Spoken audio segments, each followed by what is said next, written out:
Good morning. 11th class classification के base कर रहे थे। काफी सारे क्लासिफिकेशन के बेस हमने किए और भी कुछ हैं जो हम आगे डिस्कस करेंगे। पहले हम ये देख लेते कि कौन कौन से क्लासिफिकेशन के बेस हम समझ चुके हैं। एक तो एनिमल किंगडम कर रहे हैं, चैप्टर 4 एनिमल किंगडम चल रहा है। पहला हमने किया था level of organisation. Level of organisation में फिर बॉडी प्लान भी हमने किया था। फिर हमने प्रोटोस्टोमस और ड्यूटेरोस्टोमस जो ग्रुप हैं उनके बारे में समझा। फिर हमने सेगमेंटेशन के का कंप्लीट समझ लिया है। इसके अलावा सिमेट्री के बारे में हम समझ चुके हैं। ठीक है बच्चों, सिमेट्री के अंदर ही फिर बॉडी प्लेन के बारे में भी हमने समझा था। तो ये कुछ एक क्लासिफिकेशन के बेस हमने किए थे। आज बच्चों हम नेक्स्ट क्लासिफिकेशन का बेस लेते हैं।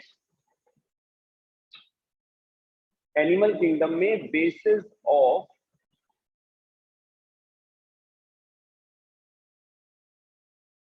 एनिमल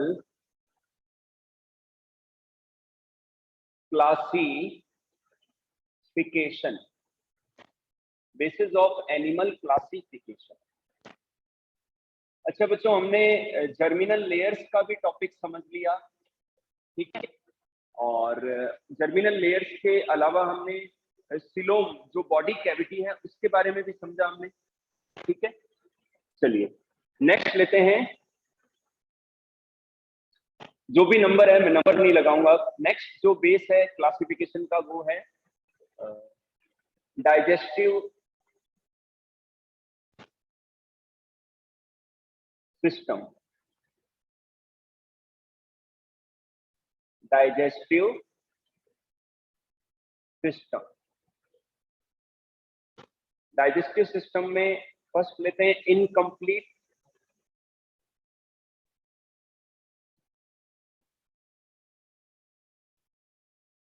फिर हम लेते हैं कंप्लीट।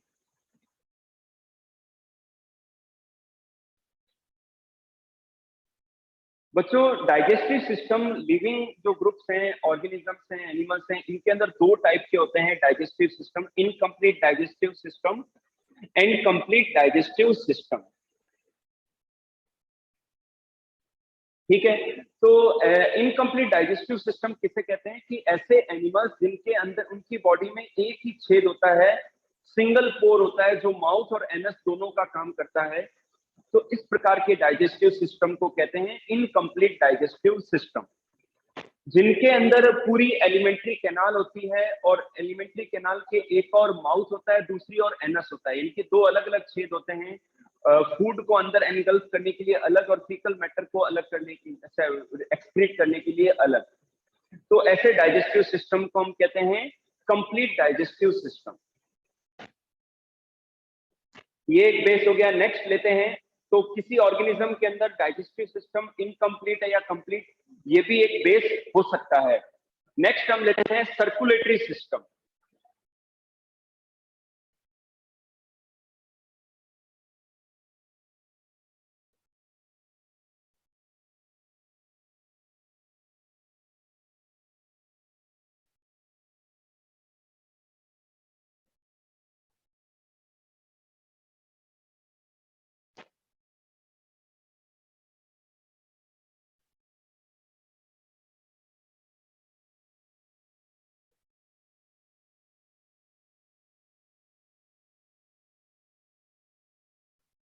ओपन सर्कुलेटरी सिस्टम,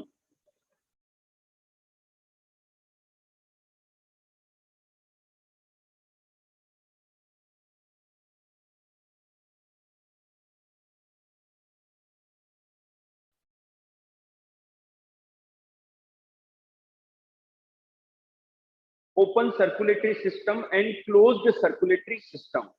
बच्चों जैसे कि आर्थ्रोपोड है जो इंसेक्ट ग्रुप है, तो इनके अंदर क्या है कि क्लोज्ड सर्कुलेटरी सिस्टम नहीं होता। इनके अंदर जो ब्लड होता है वो ओपनली फ्लो करता है। इनके अंदर जो ब्लड होता है वो ओपनली बहता है, और जो बॉडी के विसरल ऑर्गन्स हैं वो ब्लड के अंदर सबमर्ज रहते हैं, डूबे रहते हैं, डायरेक्टली कांटेक्ट में रहते हैं। तो ऐसा सर्कुलेटरी सिस्टम जिसमें ब्लड ओपनली बहता है, क्लोज्ड मैनर में नहीं बहता, और बॉडी ऑर्गन्स या टिश्यूज हैं वो डायरेक्ट ब्लड के कांटेक्ट में रहते हैं, इसे हम कहते हैं ओपन सर्कुलेटरी सिस्टम, जैसे कि आर्थ्रोपोड के अंदर। मोलस्क है, मोलस्क में भी ओपन सर्कुलेटरी सिस्टम है। नेक्स्ट लेते हैं हम क्लोज्ड सर्कुलेटरी सिस्टम। ऐसा सर्कुलेटरी सिस्टम जिसमें जो ब्लड है वो क्लोज्ड मैनर के अंदर ब्लड वेसल्स के अंदर फ्लो होता है, हार्ट के अंदर से फ्लो होता है, तो फिर उसे हम क्या कहते हैं, क्लोज्ड सर्कुलेटरी सिस्टम कहते हैं। जैसे कि एनालिड्स हैं, वर्टिब्रेट्स हैं, ह्यूमन बींग्स हैं, तो ये सब क्लोज्ड सर्कुलेटरी सिस्टम वाले हैं, ठीक है। अब बच्चों यहाँ ध्यान रखने वाली बात क्या है कि जो इंसेक्ट्स हैं, तो इंसेक्ट्स के अंदर जो ब्लड होता है वो कलरलेस होता है। क्या होता है? कलरलेस होता है। लेकिन अगर मैं मोलस्का की बात करूं, तो जो मोलस्क एनिमल है इनका जो ब्लड है वो ब्लू कलर का होता है। इनका ब्लड कैसा होता है? ब्लू कलर का होता है, क्योंकि उनके अंदर एक कॉपर कंटेनिंग पिगमेंट होता है, हीमोसाइनिन। क्या होता है? कॉपर कंटेनिंग पिगमेंट पाया जाता है, जिसे हम हीमोसाइनिन कहते हैं। क्या कहते हैं बच्चों? हीमोसाइनिन कहते हैं। इससे उनका कलर ब्लू होता है ब्लड का।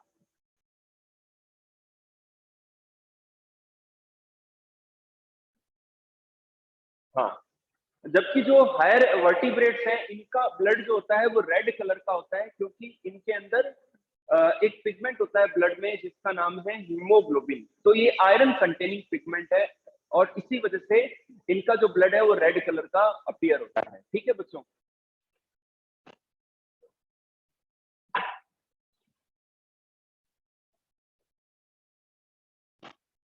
तो ये भी एक बेस है कि ओपन सर्कुलेटरी सिस्टम है या फिर क्लोज्ड सर्कुलेटरी सिस्टम है। नेक्स्ट लेते हैं स्केलेटन।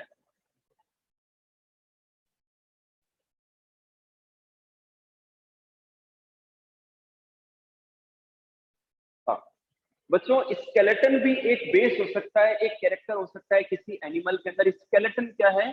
स्केलेटन वो पार्ट है जो बॉडी को सपोर्ट करता है, बॉडी को स्ट्रेंथ देता है, बॉडी की शेप बनाता है।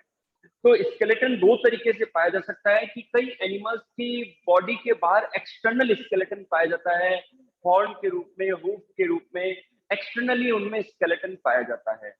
लेकिन कई एनिमल ग्रुप ऐसे हैं जिनके अंदर इंटरनल स्केलेटन पाया जाता है, जो कि बॉडी को शेप को, बॉडी की शेप को बनाता है। अगर मैं स्पंजेस की बात करूं, पॉरीफेरंस की बात करूं, तो इनके अंदर नॉन लिविंग स्केलेटन पाया जाता है स्पीक्यूल्स के रूप में। कैलकेरियस जो या सिलिशियस स्पीक्यूल्स है उनके फॉर्म में नॉन लिविंग स्केलेटन पाया जाता है। लेकिन जो वर्टिब्रेट्स हैं इनका जो स्केलेटन होता है वो लिविंग होता है। हमारा जो कंकाल है, हमारी जो हड्डियां हैं वो लिविंग है, क्योंकि ये लिविंग मटेरियल से बनती है, लिविंग सेल से बनती है, और ये लगातार ग्रो भी होती है। ठीक है ना। तो लिविंग स्केलेटन से बनता है ये। अच्छा, कई एनिमल ऐसे हैं जिनकी बॉडी में स्केलेटन नहीं पाया जाता, लेकिन उनकी बॉडी में जो बॉडी फ्लूइड होता है वो एक प्रेशर क्रिएट करता है, जिससे बॉडी की शेप को मेंटेन रखता है। तो ऐसे स्केलेटन को हम कहते हैं हाइड्रो स्केलेटन। क्या कहते हैं? हाइड्रो स्केलेटन कहते हैं। तो बच्चों, स्केलेटन किस टाइप का है ये भी एक बेस हो सकता है।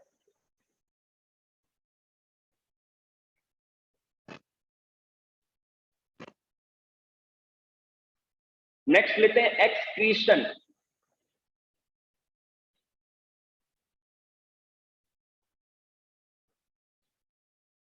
एक्सक्रीशन क्या है? The removal of the waste material, the removal of the waste material from body to the outside. तो बॉडी से बाहर वेस्ट मटेरियल को रिमूव करना, दिस इज कॉल्ड एक्सक्रीशन। इसे हम क्या कहते हैं? एक्सक्रीशन कहते हैं। तो बच्चों, एक्सक्रीशन कैसे हो रहा है, कौन कौन से ऑर्गन हैं एक्सक्रीशन के लिए, और एक्सक्रीटरी मैटर क्या है उस एनिमल ग्रुप के अंदर, तो ये भी बेस हो सकते हैं। सबसे पहले हम बात करेंगे कि जो स्पंज है या सिलेंट्रेट है या टीनोफोर है, तो इनके अंदर क्या होता है? बॉडी सरफेस से डिफ्यूजन के द्वारा ही एक्सक्रीशन होता है, वेस्ट मटेरियल को रिमूव किया जाता है।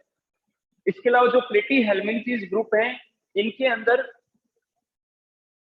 For the excretion flame cells पाई जाती है। एक्सक्रीशन के लिए क्या पाया जाता है? फ्लेम सेल्स पाई जाती हैं। अगर मैं बात करूं एनेलिड्स की, तो एनेलिड्स के अंदर नेफ्रीडिया पाए जाते हैं एक्सक्रीशन के लिए। जो कॉकरोचेज हैं उनके अंदर मेल्फिगियन ट्यूब्यूल्स पाई जाती है एक्सक्रीशन के लिए। अगर मैं हायर वर्टिब्रेट्स की बात करूं, तो इनके अंदर किडनीज पाई जाती हैं फॉर द एक्सक्रीशन। तो ये है।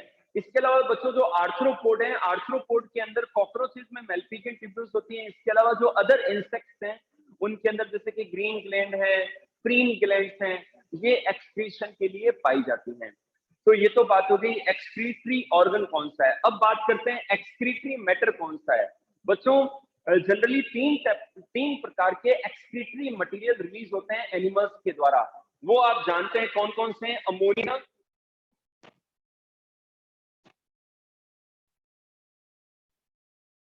Urea and uric acid.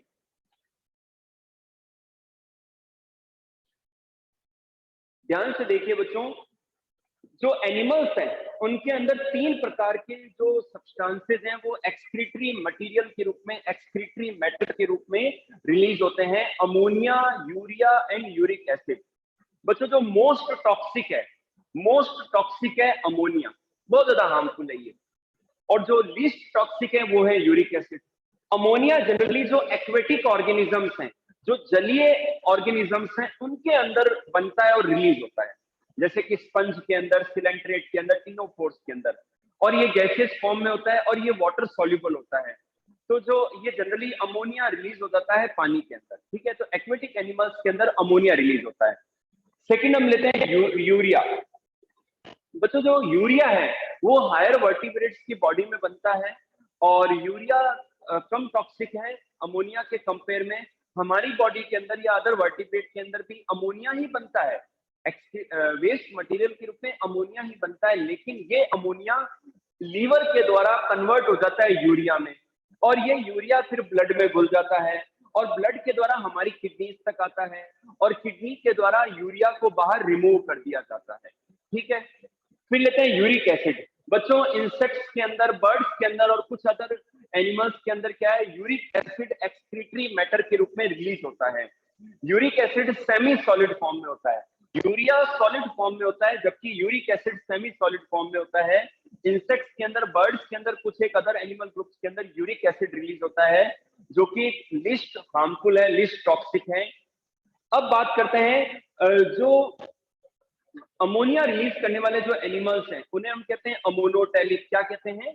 Ammonotelic कहते हैं, ठीक है बच्चों। जो यूरिया रिलीज करते हैं उन्हें हम कहते हैं यूरियोटेलिक एनिमल्स, और जो यूरिक एसिड रिलीज करते हैं उन्हें कहते हैं यूरिकोटेलिक एनिमल्स। तो ये भी एक बेस हो जाता है कि कौन सा एक्सक्रीटरी मैटर रिलीज हो रहा है। ओके बच्चों, तो मेरे हिसाब से ये जो बेस है एक्सक्रीशन का, ये भी आपको समझ में आया। हम जब एनिमल ग्रुप को डिफाइन करेंगे, एक्सप्लेन करेंगे, तो वहां ये जो बेस है वो बहुत ही हेल्प करने वाले हैं उनके फीचर्स बनाने में या लिखने में।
हम्म।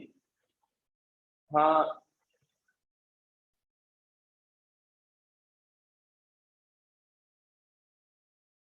बच्चों ध्यान से देखिए, बॉडी टेम्परेचर, नेचुरली बच्चों बॉडी का एक टेम्परेचर होता है, अलग अलग एनिमल्स के लिए अलग अलग टेम्परेचर है।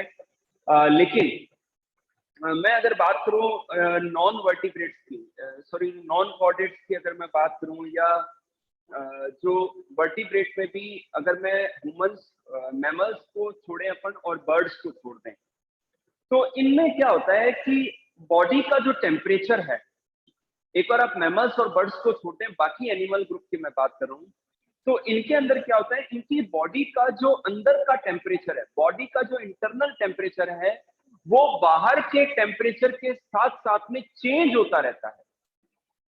ठीक है, the body temperature of these animal groups get changes with the external environment.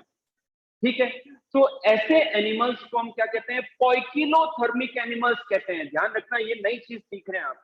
पॉइकिलोथर्मिक animals उन एनिमल्स को कहते हैं जिनके बॉडी का इंटरनल टेम्परेचर एक्सटर्नल टेम्परेचर के साथ साथ में चेंज होता रहता है।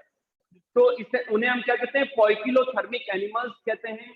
इन्हें हम एक्टोथर्मिक एनिमल्स भी कहते हैं, और इन्हें हम कोल्ड ब्लडेड एनिमल्स भी कह सकते हैं। ठीक है, तो ये बात समझ में आई आपके। नेक्स्ट लेते हैं, तो ये एनिमल पॉइकिलोथर्मिक है या होम्योथर्मिक है, ये एक बेस हो सकता है। सेकंड में समझा रहा हूं होम्योथर्मिक।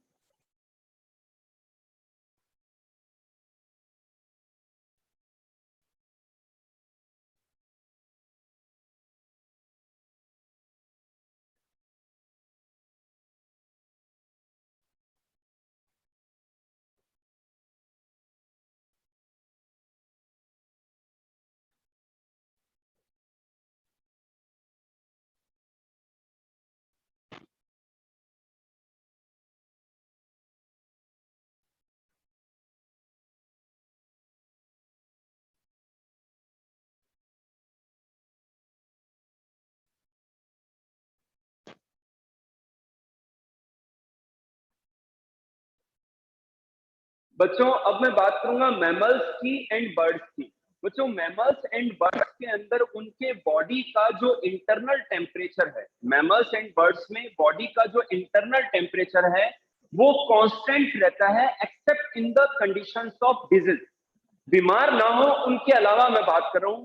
बीमारी के अलावा अगर जो कंडीशन है बॉडी की वो ये रहती है कि बॉडी का जो इंटरनल टेम्परेचर है वो कांस्टेंट रहता है, मेंटेन रहता है, चेंज नहीं होता। एक्सटर्नल एनवायरमेंटल टेम्परेचर के चेंज के साथ में चेंज नहीं होता है। ठीक है, तो ऐसे एनिमल्स को हम क्या कहते हैं, होम्योथर्मिक एनिमल्स कहते हैं। क्या कहते हैं, होम्योथर्मिक एनिमल्स, या इन्हें हम एंडोथर्मिक एनिमल्स, और इन्हें हम कहते हैं वार्म ब्लडेड एनिमल्स। क्या कहते हैं, वार्म ब्लडेड एनिमल्स कहते हैं।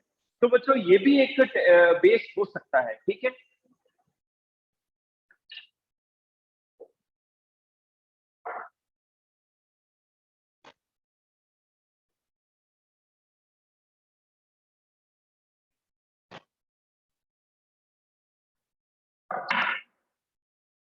नेक्स्ट लेते हैं बच्चों। नेक्स्ट जो बेस है वो है फर्टिलाइजेशन।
बच्चों अब मैं बात करूंगा कि जो जो एनिमल्स हैं उनमें कई सारे एनिमल ग्रुप्स हैं, एक्वेटिक भी हैं, टेरेस्ट्रियल भी हैं। ठीक है ना। तो यहाँ पर मैं बात करूंगा जिन एनिमल्स के अंदर फर्टिलाइजेशन होता है, सेक्सुअल रिप्रोडक्शन पाया जाता है और फर्टिलाइजेशन होता है। तो जैसे कि जो एक्वेटिक एनिमल ग्रुप है, जैसे कि एम्फीबियंस हैं, तो इनके अंदर क्या करते हैं कि जो मेल और फीमेल हैं वो अपने स्पर्म्स को एंड ओवा को एक्सटर्नली वाटर के अंदर रिलीज कर देते हैं। ठीक है। अब जो स्पर्म एंड ओव्यूम की जो मीटिंग है, स्पर्म एंड ओव्यूम का जो फ्यूजन है वो बॉडी के बाहर एक्सटर्नली पानी के अंदर होता है, एक्वेटिक कंडीशंस में होता है। इसे हम कहते हैं एक्सटर्नल फर्टिलाइजेशन। क्या कहते हैं? एक्सटर्नल फर्टिलाइजेशन कहते हैं। तो ये एक बेस हो सकता है। और जो हायर वर्टिब्रेट्स हैं, ह्यूमन बींग्स हैं और बर्ड्स हैं, हायर जो एनिमल ग्रुप्स हैं, इनके अंदर क्या होता है कि जो मेल और फीमेल हैं, मेल अपने स्पर्म्स को फीमेल की रिप्रोडक्टिव पार्ट में, जेनाइटल पार्ट में रिलीज कर देता है। तो इस स्पर्म एंड ओव्यूम का जो फ्यूजन है वो फीमेल रिप्रोडक्टिव ट्रैक्ट के अंदर होता है, फीमेल रिप्रोडक्टिव पार्ट के अंदर होता है। ठीक है। तो इसे हम कहते हैं इंटरनल फर्टिलाइजेशन। तो आफ्टर फर्टिलाइजेशन जायगोट बनता है, फिर धीरे धीरे माइटोटिक डिवीजन के द्वारा एम्ब्रियो बनता है। ठीक है। अब यहाँ पर डेवलपमेंट कैसा है, ये भी एक बेस हो सकता है, इनडायरेक्ट डेवलपमेंट।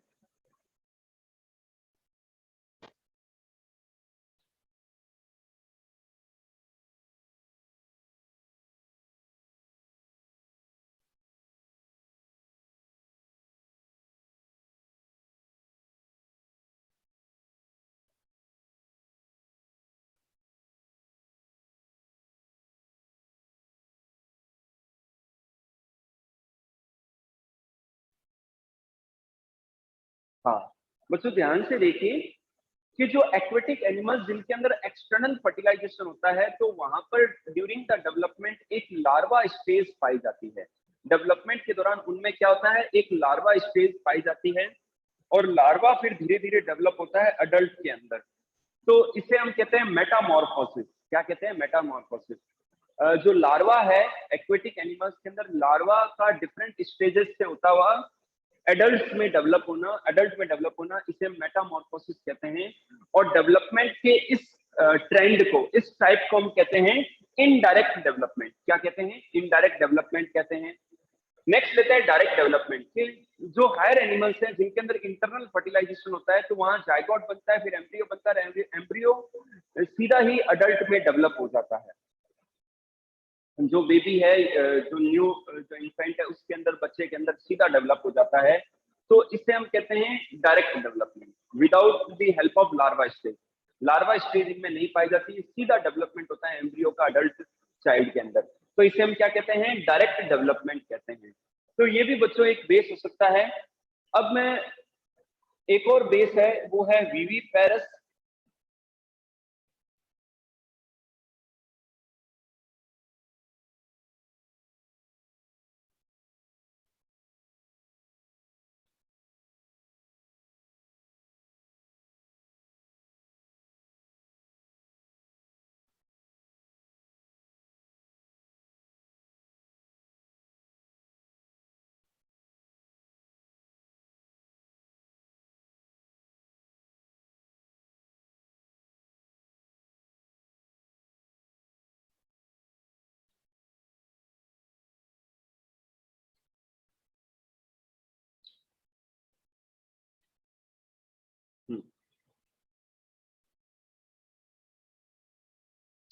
बच्चों ध्यान से देखिए, ये एक टॉपिक और है, ये एक बेस हो सकता है वीवी पेरस एनिमल्स। वो एनिमल, दोज एनिमल्स जिनके अंदर जो बेबी है, जो बच्चा है, वो मदर के यूट्रस में डेवलप होता है। ठीक है ना। और यूट्रस से बच्चे का या फिटस का डायरेक्ट कनेक्शन रहता है मदर के साथ में, और वहां से गैसेस एक्सचेंज भी होता है, न्यूट्रिशन भी मिलता है। और after the birth of the infant, जो बच्चा है उसके जन्म के बाद में जो मदर है वो मिल्क से फीड करती है अपने बच्चों को। तो ऐसे एनिमल्स को हम कहते हैं वीवी पेरस एनिमल्स। इन्हें हम क्या कहते हैं? वीवी पेरस एनिमल्स कहते हैं। सेकंड लेते हैं जैसे कि मैमल्स। ठीक है बच्चों। सेकंड लेते हैं ओवी पेरस एनिमल्स। ओवी पेरस एनिमल ऐसे एनिमल होते हैं जिनमें जो एनिमल है वो अंडे देते हैं, एग ले करते हैं। ठीक है ना। They are the egg laying animals. और अंडे के अंदर, एग के अंदर जो यॉक होता है उससे न्यूट्रिशन लेता है एम्ब्रियो और एक न्यू एनिमल में डेवलप हो जाता है उस एग के अंदर ही। और आफ्टर डेवलपमेंट जो एग है वो हैच होता है और जो उस एनिमल का जो बच्चा है वो उस एग से बाहर आ जाता है। तो इसे उन्हें हम क्या कहते हैं, ओवीपेरस एनिमल्स कहते हैं। अब कुछ मैमल्स ऐसे हैं बच्चों, कुछ मैमल्स ऐसे हैं जो कि ओवोविविपेरस हैं। मतलब जैसे कि इकिडना है, प्लेटिपस है, इनके अंदर क्या होता है तो ये मैमल्स, इनके अंदर मेमोरी ग्लैंड्स भी होती हैं, लेकिन इनके यूट्रस में एग का डेवलपमेंट होता है और एग के अंदर उस एनिमल का जो बच्चा है वो डेवलप होता है। तो जो बच्चे का कनेक्शन है वो डायरेक्ट माँ के साथ में नहीं होता है, मदर के यूट्रस की वॉल के साथ में नहीं होता है, उसका डेवलपमेंट उस अंडे के अंदर होता है। और जब वो एनिमल एग ले कर देता है तो कुछ टाइम के बाद में उस एग से वो जो न्यू एनिमल है वो बाहर आता है, ठीक है। और फिर जो मदर है, जो मदर एनिमल है, वो अपने मिल्क से उस बच्चे को फीड भी करती है, यानी कि अंडे भी देते हैं और मिल्क फीड भी करते हैं। तो ऐसे एनिमल्स को हम क्या कहते हैं, ओवोविविपेरस एनिमल्स कहते हैं। क्या कहते हैं बच्चों, ओवोविविपेरस एनिमल्स कहते हैं, ठीक है। तो ये बच्चों बेस हो सकता है। एक और लेते हैं, सेंसेशन।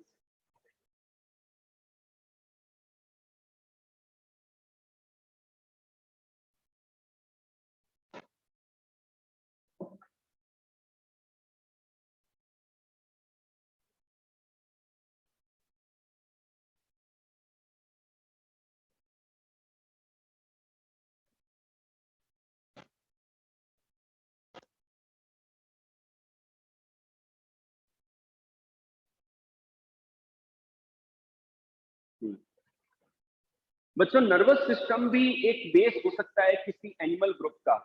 अगर मैं स्पंज की बात करूं, पोरीफेरा जो फाइलम है उसकी बात करूं, तो वो एक अकेले ऐसे एनिमल ग्रुप है, अकेला ऐसा एनिमल ग्रुप है जिनमें नर्वस सिस्टम नहीं होता। पोरीफेरा जो एनिमल के ग्रुप के जो एनिमल्स हैं, स्पंजेस हैं, इनके अंदर नर्वस सिस्टम नहीं होता। सिलेंट्रेट के अंदर, टीनोफोर्स के अंदर प्रिमिटिव टाइप का नर्वस सिस्टम पाया जाता है, ठीक है। फिर मैं बात करूं प्लेटी हेलमिंथ की, तो इनके एंटीरियर पार्ट में एक रिंग पाई जाती है, नर्व रिंग, और वहां से जो है रेडियली जो है नर्व कोड निकलती है, ठीक है बच्चों।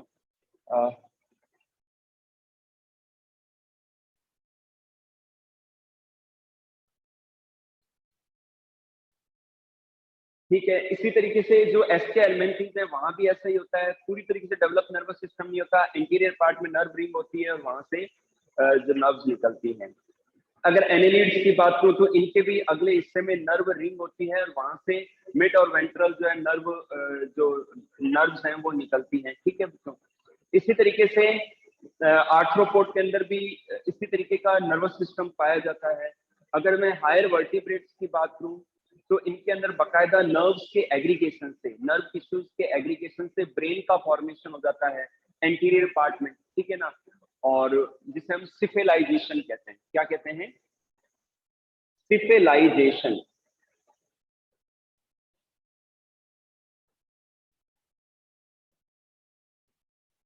बच्चों बॉडी के अंदर उसके सबसे अगले हिस्से में नर्वस टिश्यूज के एग्रीगेशन से ब्रेन का फॉर्मेशन होना, इसे हम क्या कहते हैं, सिफेलाइजेशन कहते हैं। क्या कहते हैं, सिफेलाइजेशन कहते हैं। और एक चीज मैं बता दूं आपको, अगर हम लोअर एनिमल से हायर एनिमल को स्टडी करें तो हमें पता चलेगा कि शायद नर्वस सिस्टम का डेवलपमेंट ऐसे हुआ है, शायद इवोल्यूशन ऐसे हुआ है, क्योंकि एनेलिड में, आर्थ्रोपोड में, इनमें नर्व रिंग के फॉर्म में ब्रेन नहीं होता लेकिन नर्व रिंग होती है। फिर वो नर्व रिंग धीरे धीरे ब्रेन में, हायर एनिमल्स के अंदर ब्रेन के फॉर्म में पाया जाता है। तो हायर एनिमल्स की बात करूं तो इनके अंदर ब्रेन पाया जाता है, ब्रेन से स्पाइनल कोड निकलती है, ठीक है ना। और जो स्पाइनल कोड है वो वर्टेब्रल कॉलम के अंदर बढ़ती है और वहां से और कई सारी पेरिफेरल जो नर्व्स हैं वो निकलती हैं, ठीक है बच्चों। तो इस तरीके से नर्वस सिस्टम भी एक बेस हो सकता है, सिविलाइजेशन भी एक बेस हो सकता है। गैंग्लिया, गैंग्लियन एक वर्ड है बच्चों, नर्व टिश्यूज, नर्व सेल्स या नर्व टिश्यूज के एग्रीगेशन को गैंग्लियन कहते हैं। क्या कहते हैं, गैंग्लियन कहते हैं, ठीक है बच्चों। तो ये एक बेस हो सकता है।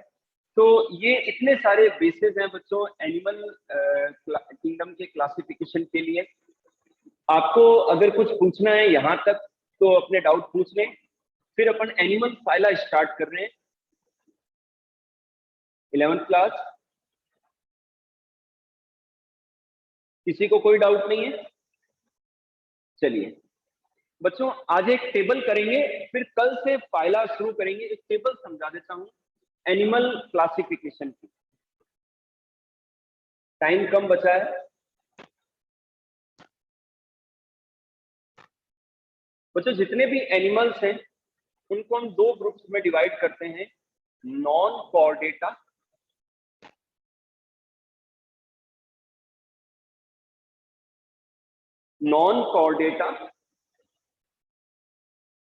एंड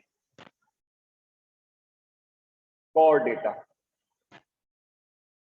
ठीक है, अगर मैं नॉन कॉर्डेटा की बात करूं तो इनमें है पोरीफेरा जो फाइला है,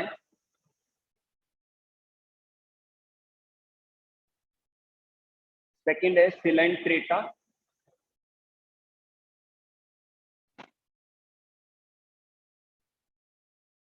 थर्ड है टीनोफोरा,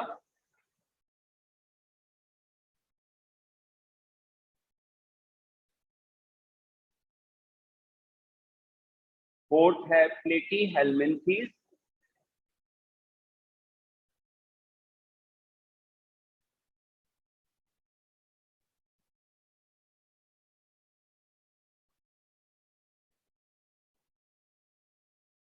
फिफ्थ है एसके हेल्मिन्थीज,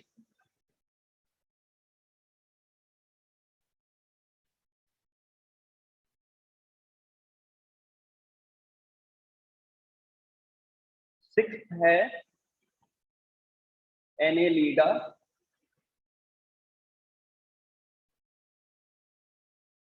सेवंथ है मोलस्का, एट ग्रुप है इकाइनोडर्मेटा,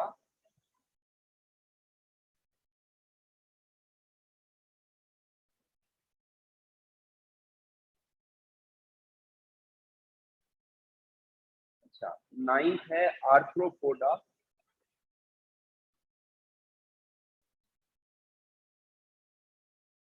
और 10th ग्रुप है हेमिकॉर्डेटा।